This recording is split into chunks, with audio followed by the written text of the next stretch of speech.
Today's special, can I change a tire?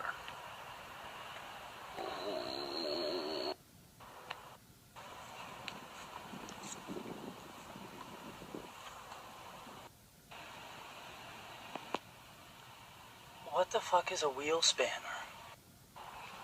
Well, I've broken the dumb factory wrench, so that's frustrating, but at least I feel really strong now, so that's cool. Fuck. Okay. New tire iron. Let me give it a go.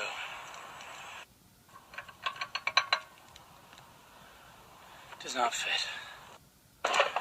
Creepy basement, do you have a wrench? Do you have the necessary wrench? Now, it's all about leverage. This little socket guy, not gonna do it.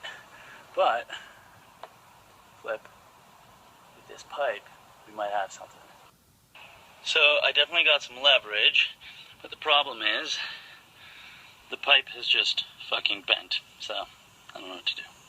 So I really don't want to end this afternoon feeling like I can't change a tire, but I think it's more the fact that Volvo just gives you the worst wrench ever to do the job. And